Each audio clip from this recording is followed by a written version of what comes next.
ईश्वर की प्यारी संतानों के रूप में मेरे निज आत्मन भगवान पतंजलि ने आपके लिए उस परम सत्य को जानने के लिए 8 भागों में उसको विभक्त करके उसको और अधिक तरल बना करके उसको आपके लिए अधिक सुलभ बना करके आपको उस मंजिल तक पहुंचाने के लिए करुणा की है। और ऐसा अनूठा संगम, ऐसा अनूठा प्रयोग, ऐसी अनूठी विधि आज तक इस सृष्टि में खोजी नहीं जा सके।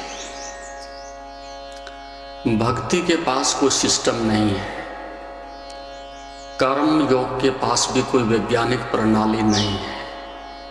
केवल ये ज्ञान योग, ये संकल्प योग, ये साधना ही ऐसी विकसित हुई है जो मनुष्य को वैज्ञानिक दृष्टिकोण से उसके लक्ष्य तक, उसकी मंजिल तक पहुंचा सकती है। और इस बात को दृष्टि में रखते हुए यम और नियम को जो सर्वप्रथम रखा गया है, उसका एक वैज्ञानिक अर्थ ये है कि सत्य जितना मनुष्य के लिए कल्याणकारी हो सकता है, अमृतमय हो सकता है, यदि नासमझ व्यक्ति के हाथ में पड़ जाए तो उतना अधिक घातक भी हो सकता है, विषाक्त भी हो सकता है। यही विज्ञान के साथ हुआ है और ये अध्यात्म के साथ भी हुआ है। तो जैसे विज्ञान की टेक्नोलॉजी किसी हिटलर के हाथ में चली जाए तो ये संपूर्ण विश्व को विनाश के कगार पर ले जाकर के खड़ा कर देता है। और अध्यात्म के जो गुह्य सूत्र हैं, जो आंतरिक अनुभूतियां हैं, उनकी खबर किसी नासमझ पंडित को, किसी चमत्कारी बाबा को हाथ में कुछ आ जाए तो वह भी इसका बहुत बुरी तरह से दुरुपयोग करता है। क्योंकि शक्ति तो न्यूट्रल है, तटस्थ है। राम के हाथ में होगी तो उसी तरह से काम करेगी, और रावण के हाथ में भी है और उसका वो दुरुपयोग करना चाहे तो शक्ति इनकार नहीं करेगी। इसलिए अतीत से, प्राचीन काल से इस संदर्भ में बहुत सारी इस प्रकार की विडंबनाएं रही कि योग एक सकारात्मक दृष्टिकोण से, एक दिव्य साधकों के माध्यम से, एक अनुभवी योगियों के माध्यम से आगे नहीं बढ़ सका, और वह एक जादू, टोना, चमत्कार और पाखंड बन करके रह गया। इसलिए छोटे मोटे मदारी हैं भारत में जो अपनी आजीविका और सम्मान को बनाए रखने के लिए उसका दुरुपयोग और शोषण करते रहे। तो ऋषियों की विद्या को सही अर्थों में उस अस्तित्व के, उस परम आनंद के या समाधि के शिखर तक पहुंचाने के लिए इस बात की हमें सावधानी रखनी पड़ती है, रखनी चाहिए थी कि वो सूत्र इस प्रकार के नासमझ लोगों के हाथों में ना जाए। लेकिन अतीत के 5000 वर्षों में ये ताना बाना जो हमने बुना था, एक वैज्ञानिक दृष्टिकोण समाज को देना चाहा था, बाहर से कुछ लुटेरे आए, कुछ इस प्रकार के संसार को, उसकी संपदा को, उसके विज्ञान को नष्ट करने वाले नासमझ मूर्ख लोग आए, जिसकी वजह से ये सब कुछ बिखर गया।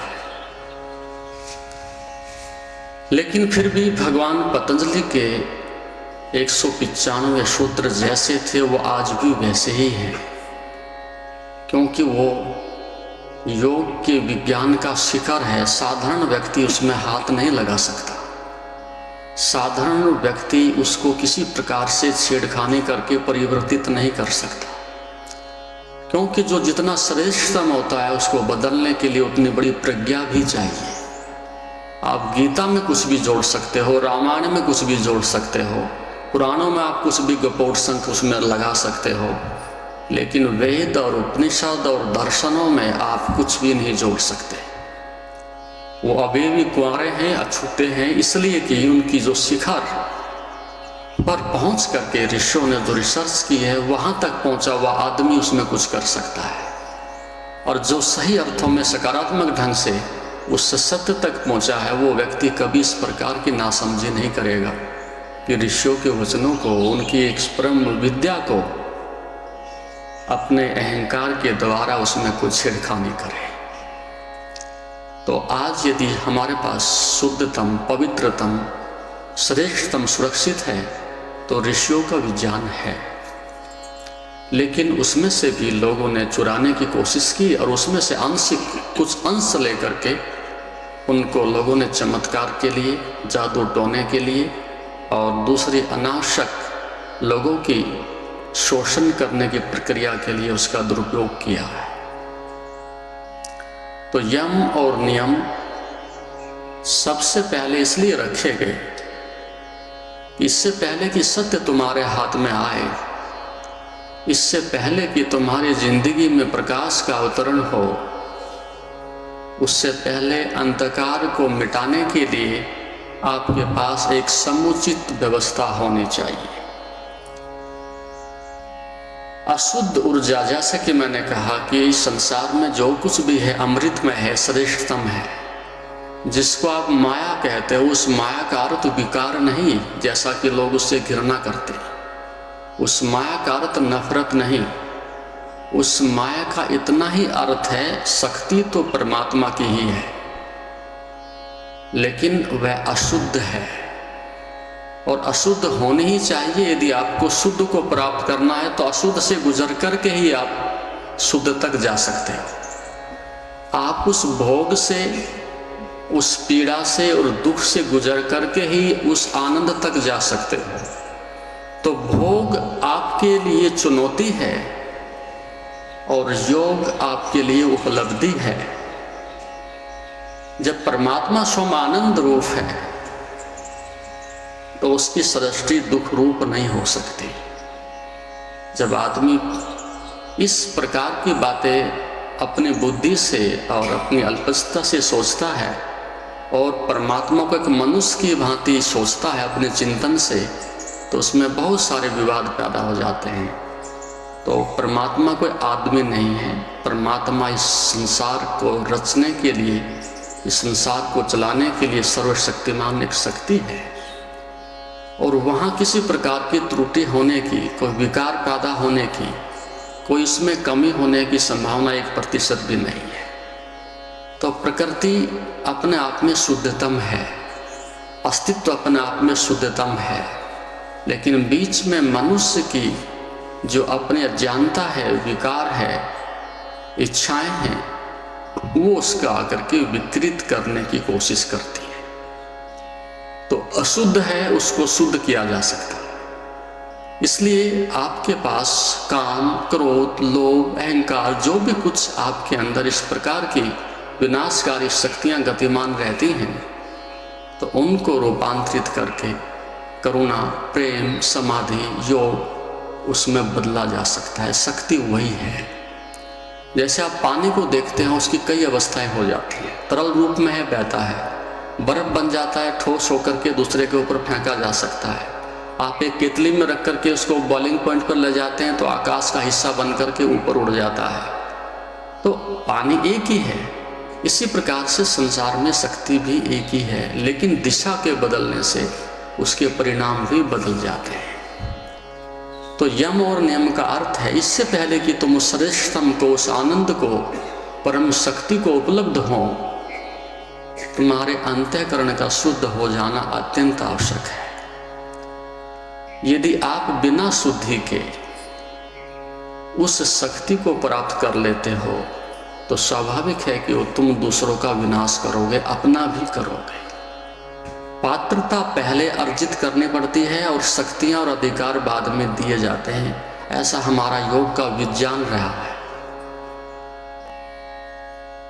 तो पहले हम उस एक रिफाइनरी से, उस छलनी से हम उस एक शुद्धतम अवस्था से गुजर जाएं, यम और नियम से, जहाँ एक पारदर्शिता आ जाए, जहाँ अशुद्धता नीचे गिर जाए और फिर जब आपके हाथ में शक्तियाँ आएंगी, सिद्धियाँ आएंगी, तो वो लोगों को विनाश नहीं करेंगी, वो एक अहंकार का, चमत्कार का हिस्सा नहीं बनेंगी, दूसरों का शोषण करने का एक हिस्सा नहीं बनेंगी। तो सबसे पहले यम और नियम रखें कि आप अंतःकरण की, मन की, इंद्रियों की शुद्धि करें। और फिर आसन और प्राणायाम को रखा है स्थिरता के लिए। पहले शक्ति जब शुद्ध हो जाती है, अशुद्ध शक्ति का इतना ही अर्थ है कि वह अस्थिर रहती है। अशुद्ध शक्ति का इतना ही अर्थ है वो परिवर्तित होती रहती है, उसमें विकार गतिमान रहते हैं। तो जब तक आपके शरीर में विकार हैं, उतने तक आपका शरीर स्थिर नहीं हो सकता। उसमें घड़ी के पेंडुलम की तरह से हिलता रहेगा। कभी आप खड़े होकर के देखना, दोनों पैरों पर एक संतुलन बना करके आप दोनों पैरों पर बराबर वजन रखिएगा और कुछ समय के लिए स्थिर रूप से खड़े होने की कोशिश करिएगा। आप स्वयं देखेंगे जैसे शराबी के हाथ पैर कँपते हैं, वो हिलता रहता है, उसकी अस्टल बॉडी हिलती रहती है। ठीक आप पाओगे कि आपका शरीर एक बार इधर को जा रहा होगा, एक बार इधर को आ रहा होगा। आपके शरीर में बराबर जो है इस प्रकार की तरंगे उठ रही हैं। आपके शरीर में इस प्रकार का संतुलन बराबर बिगड़ता जा रहा है। इसलिए जब आप बैठे रहते तो एक बार ऐसे करना पड़ता है, एक बार ऐसे करना पड़ता है, एक बार गर्दन ऐसे जाती है, एक बार ऐसे जाती है, एक बार हाथ ऐसे जाते हैं, बंदर की तरह ऐसे खुजली करते हैं, एक बार ऐसे जाते हैं। तो जो आपके शरीर में अशुद्ध ऊर्जा है, चाहे वो काम की है, क्रोध की है, लोभ की है, अहंकार की है, वो बराबर आपको अंदर से हिलाती रहती है। और जब तक ऊर्जा गतिमान है और अनियंत्रित है और विपरीत दिशा में बह रही है, उतने से पहले आप शांति पूर्वक एक जगह नहीं बैठ सकते। तो शिष्यत्व का जन्म करने के लिए भगवान पतंजलि ने आसन को तत्क्षण, जैसे आपके व्यवहार की, आचरण की शुद्धि होने लगे तो आपकी जो प्राण ऊर्जा है उसमें स्थिरता आए, आपके शरीर में स्थिरता आए, उसमें पारदर्शिता आए। उसके लिए आसन को तत्क्षण रख दिया, स्थिर सुखम आसनम। स्थिरता से बैठना कोई आसान बात नहीं है। अभी जो आप बैठे हो इसमें स्थिरता 1% भी नहीं। अंदर से जैसे मन हिलता है वैसे प्राण ऊर्जा हिलती है और वैसे शरीर को भी हिलना पड़ता है।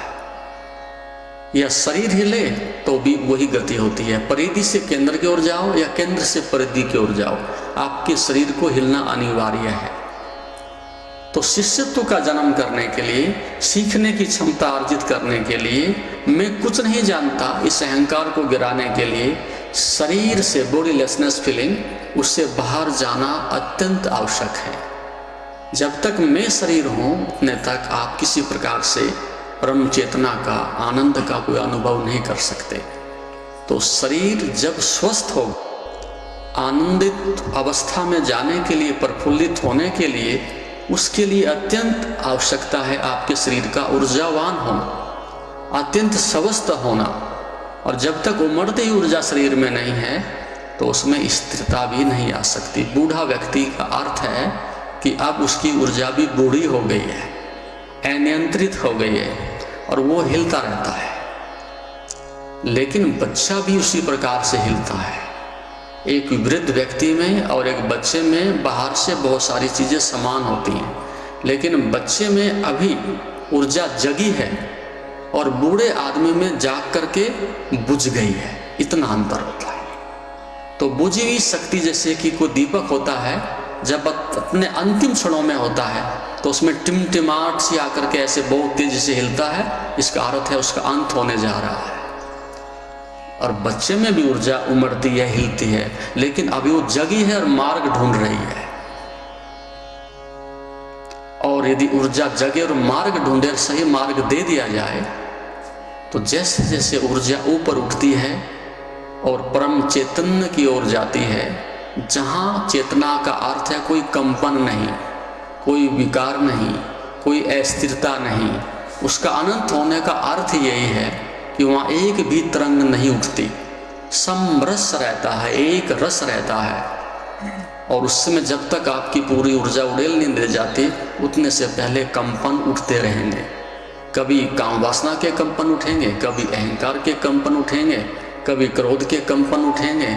आदमी है कुछ नहीं, सुबह से लेकर रात्रि तक, जन्म से लेकर के मृत्यु तक उन कंपनों में उलझा रहता है। कभी नाभि से उठ जाते हैं, कभी काम केंद्र से उठ जाते हैं, कभी हृदय से उठ जाते हैं। तो ठीक से देखा जाए तो कुछ कंपनों का जोड़ है आप, और वो कंपन सारे अनियंत्रित हैं। जैसे किसी को दौरे पड़ते हों तो अनियंत्रित अवस्था में कभी भी किसी भी अवस्था में खड़े हों कि बैठे हों, तत्क्षण दौरा पड़ता है और व्यक्ति मूर्छित हो जाता है। तो आप सबको भी कंपनों के, वासनाओं के दौरे पड़ते हैं, और जब ज्वार भाटा निकल जाता है फिर दाएं बाएं देखते हैं कि ये क्या हो गया। वो 1% जो मैंने कहा था, चेतन जग गया थोड़ी देर के लिए, लेकिन थोड़ी देर के लिए आप कहते हैं समाज क्या कहेगा, कानून क्या कहेगा, लोग क्या कहेंगे। वो 1% तुम्हें रोकता है अपराध करने से। यदि 1% वो भी तुम्हारा छीन लिया जाए तो फिर आगरा के पागल खाने में भेजना पड़ता है। तो आप जिसको समझदार आदमी समझते हो और अपने को समझदार आदमी समझते हो, आप में और आगरा के पागल खाने में रहने वाले व्यक्ति में 1% का अंतर है। वो थोड़ा सा ज़्यादा पी गया, वो थोड़ा सा ज़्यादा उन्मादी हो गया। उन्मादी तो हैं हम, लेकिन थोड़ा सा वो ज़्यादा उन्मादी हो गया। अब समाज में रहना उसका मुश्किल है। जैसे शराबी आदमी है, साधारणतः आपके पास बैठा है, कोई समस्या नहीं, और वो 2 बोतल पेट में डाल ले तो फिर समस्या पैदा होती है। और गाली दे सकता है, अपमान कर सकता है, कपड़े फाड़ सकता है, कुछ भी कर सकता है। तो 2 बोतल अंदर जाते ही उसका जो एक पागलपन का जो एक स्तर था वो थोड़ा सा संतुलन बिगड़ गया। अब वो गालियां देता है, आप बुरा भी नहीं मानते, कहते हैं ठीक है पागल है, शराब पिला के। तो पागल तो हम सब हैं। जब एक मोमेंट्री मैडनेस आती है, क्रोध का ज्वार भाटा आता है, वासनाओं का ज्वार भाटा आता है, ना कोई पुलिस को देखता, ना गुरु को देखता, ना समाज को देखता, फिर भागता है उस तरफ। और यदि आप सबको स्वतंत्रता दे दी जाए तो आगरा के पागल खाने में जाने की जरूरत नहीं। जहां पर रह रहे हो वहीं पागल खाना है। ऐसा हुआ कि एक स्त्री रात्रि को 12 बजे कुछ लोगों ने, लुटेरों ने घर में आकर आक्रमण किया। पति कहीं किसी फंक्शन में बाहर गया हुआ था और उसको दबोचा और उसके साथ बलात्कार हुआ, और फिर उसको एक रस्सी से चारपाई के ऊपर बांध करके वो लोग चले गए। अंधेरा है, दूर तक कोई आदमी नहीं, पास में कोई बस्ती नहीं, कोई सहायक करने के लिए संभावना नहीं। एक आदमी वहां से निकलता है घोड़े से बैठ करके, उसकी आवाज आती है, स्त्री पुकारती है, भैया मेरी मदद करिएगा। वो व्यक्ति घोड़े से आया, देखा कि स्त्री नग्न है और उसको ऊपर से बांधा हुआ है रस्सी से। तो उसने कहा भैया मेरे साथ ऐसा ऐसा हुआ, और पति नहीं है और बच्चे नहीं है, और आप मेरी सहायता करिए। वो आदमी पहले तो रोने की स्थिति में था, दया के भाव में था, करुणा के भाव में था, सहायता करने के लिए तत्पर था। लेकिन धीरे धीरे उसके कंपनों ने और उसके मन ने और पागलपन ने उसको नीचे घसीट लिया, और उसके बंधन खोलने की कोशिश तो उसने नहीं की, अपने वस्त्र उतारने लगा। और माता ने, महिला ने कहा कि महाराज ये क्या कर रहे हो? बोले क्षमा करिएगा, दुर्भाग्यपूर्ण क्षणों में तुम्हारी मदद नहीं की जा सकती, मैं भी उन्हीं में से हूं। अवसर मिले तो हम भी उन्हीं में से हैं, अवसर ना मिले तो हम पवित्र हैं, सिद्ध हैं, ज्ञानी हैं। और यदि स्वतंत्रता मिल जाए कंपनों को और मूढ़ता को और पागलपन को, तो तुम भी वही करोगे, वस्त्र ही उतारोगे देख करके। तो ज्ञान का अर्थ है कि अब इसको छीन नहीं सकते। ज्ञान का अर्थ है मेरी उपलब्धि है, मुझे बदल नहीं सकते। वही तो मनुष्य के ज्ञान की कसौटी है। अवसर और सब कुछ था, और आदमी पीठ फेर करके कहता है कि नहीं, तुम मेरे स्तर तक आ सकते हो तो धन्यवाद, मैं तुम्हारे स्तर तक आने की स्थिति में नहीं। और मैं था कभी, उस पीड़ा को मैं झेल चुका हूं, जान चुका हूं। अब उस कीचड़ में पुनः प्रवेश करने की हिम्मत नहीं पड़ती। तो ज्ञान का अर्थ है तुम्हारी वो उपलब्धि है, लेकिन उसके लिए अत्यंत आवश्यकता है तुम्हें पहले उस रिफाइनरी से गुजर जाने की, उस संयम से गुजर जाने की, उस शुद्धता से गुजर जाने की।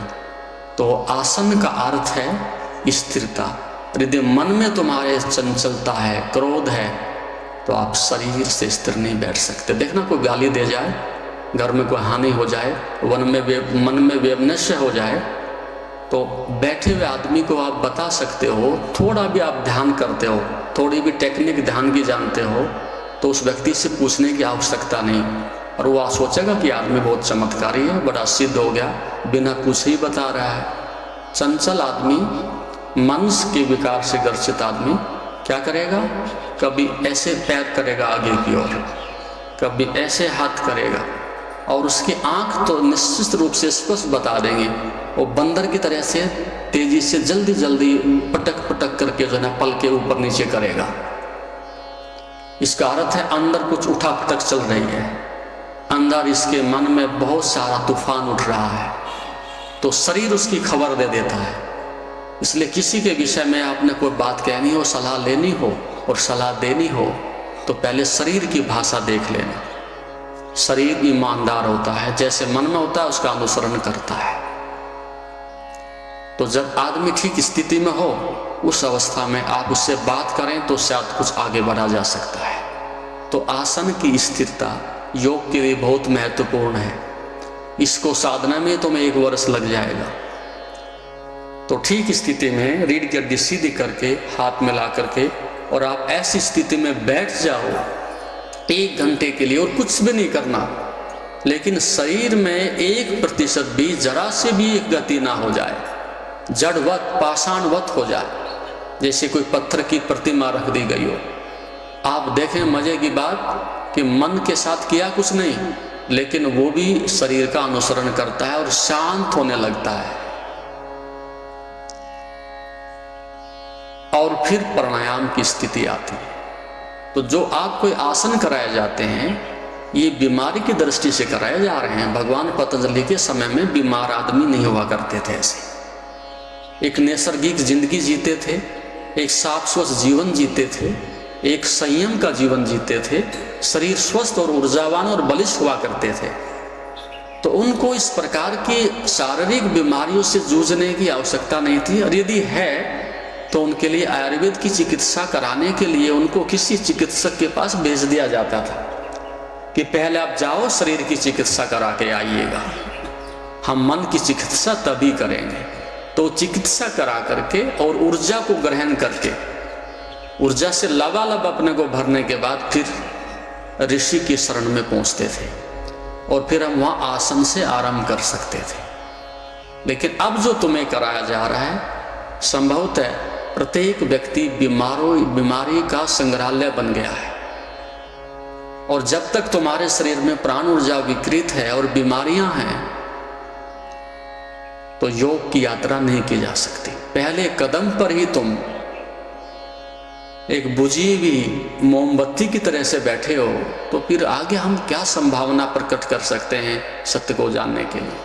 तो जो आसन कराया जाता है आपके शरीर में लचक पैदा करने के लिए, आपका इम्यून सिस्टम डेवलप करने के लिए, आपके विजातीय तत्वों को बाहर निकालने के लिए, आपके ब्लड को, मांसपेशियों को, हड्डियों को मजबूत करने के लिए, उस दृष्टिकोण से कराए जाते हैं। अदरवाइज इनकी आवश्यकता नहीं थी। तो इससे पहले कि ऊर्जा उमड़े और उठे, उसको एक लचक चाहिए, एक रुकावट के रहित, अवरोध के रहित एक मार्ग चाहिए ऊर्जा को बहने के लिए। तो इसलिए आसन कराए जाते हैं। और फिर प्राणायाम जो है उसको मध्य में रखा है। हमने प्राणायाम को मध्य में रखा है भगवान पतंजलि ने, कि यम नियम आसन प्राणायाम 4 नंबर, और फिर समाधि बाद में। तो इसलिए हमारा जो प्राण है वैसे भी मध्य में ही गति करता है, और एक तरफ से शरीर से जुड़ा है, एक तरफ से चेतना से जुड़ा हुआ है। और प्राणायाम का अर्थ है शक्ति का विस्तार करना, शक्ति का विस्तार करना। प्रत्येक कोशिकाएं में शुद्धतम ऑक्सीजन पहुंच जाए, और जो भी संचित आपके शरीर में कार्बन डाइऑक्साइड है, मोनोऑक्साइड है, नाइट्रोजन है, विषाक्त तत्व हैं, उन सबको बाहर निकाल करके फेंक दिया जाए। जब तक आपके रक्त के अंदर बहुत अधिक मात्रा में विषाक्त तत्व हैं, आपका मन स्थिर नहीं होगा, चंचल रहेगा।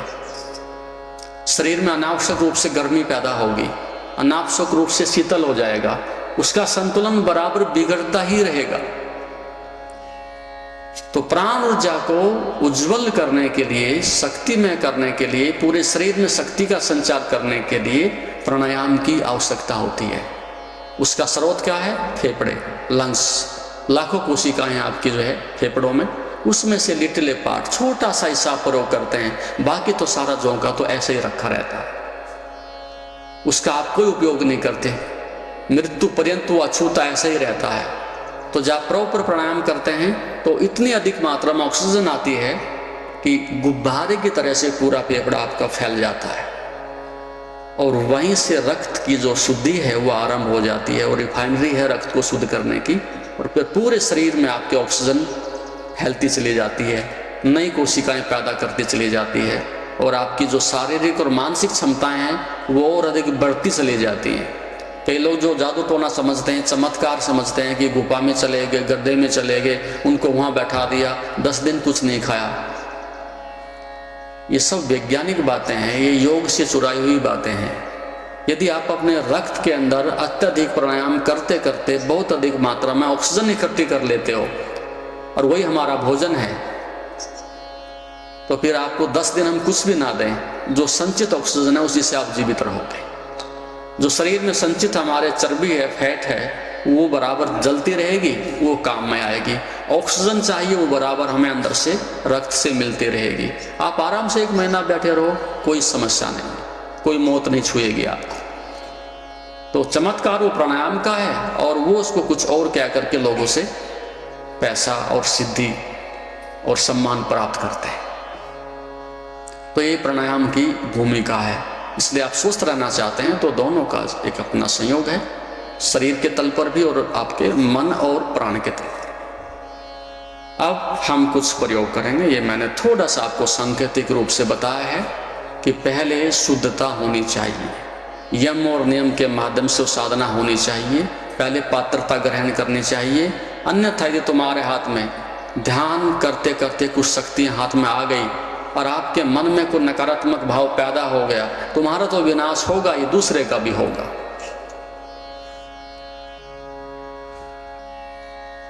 तो इसलिए उस विनाश से बचाने के लिए और उस शक्ति का सदुपयोग करने के लिए हम नीचे से ऊपर तक एक एक कदम आगे बढ़ेंगे। अब आप रीढ़ की सीधी रखें, आसन ठीक से लगाएं और प्राणायाम की तैयारी करें। जैसा कि मैंने कल कहा था कि नीचे बहुत कुछ है, और जो नीचे है वही ऊपर जाकर के उस ऊर्जा में रूपांतरित होकर के प्रकाश में और आनंद में परिवर्तित होने जा रहा है। तो ऊर्जा को, अशुद्ध ऊर्जा को शुद्ध में बदलने के लिए आप ये प्रयोग करने जा रहे हैं। जब हम जन्म लेते हैं तो नाभि हमारा केंद्र होता है, जब हम बाहर आ जाते हैं तो जो भोग केंद्र है, जो वासना केंद्र है, वो हमारा सक्रिय होता है, और जो उसके नीचे का है वो हमारे जानवर के तल का केंद्र है, खाओ पियो भोगो और मर जाओ। तो मनुष्य के पास सबसे बड़ी चुनौती यही है, ये शक्ति है, उमड़ रही है, दरवाजे पर दस्तक दे रही है, लेकिन दिशा हमारे पास नहीं, समझ हमारे पास नहीं, और उसी का परिणाम है कि अमृत था लेकिन हम उससे वंचित रहते हैं, ना समझ के कारण, टेक्निक न होने के कारण। तो योग ने टेक्निक ढूंढी और उस ऊर्जा का उपयोग किया। आप भी करो। ओम शांति। जैसा कि आप जानते हैं, शरीर को स्वस्थ और मन को शांत बनाने के लिए योग ही एकमात्र साधन है। जीवन को योगमय बनाने के लिए व योग दर्शन के मर्म को आत्मसात करने हेतु गुरुदेव के आशीर्वचनों को श्रवण करें। उनके द्वारा दिया गया मार्गदर्शन आपके जीवन में सकारात्मक बदलाव लाएगा। अगर आप पतंजलि योग दर्शन सीखना चाहते हैं और इस प्राचीन ज्ञान को अपने जीवन में शामिल करना चाहते हैं तो हमसे संपर्क करें। हमारे योग सत्र न केवल आपके शरीर को स्वस्थ बनाएंगे बल्कि आपके मन और आत्मा को भी संतुलित करेंगे। अधिक जानकारी के लिए हमें नीचे दिए गए विवरणों पर संपर्क करें। हमारे साथ इस योग यात्रा की शुरुआत करें और अपने जीवन को शांति और सकारात्मक ऊर्जा से भरें। धन्यवाद। आपका दिन शुभ हो। ओम नमस्ते।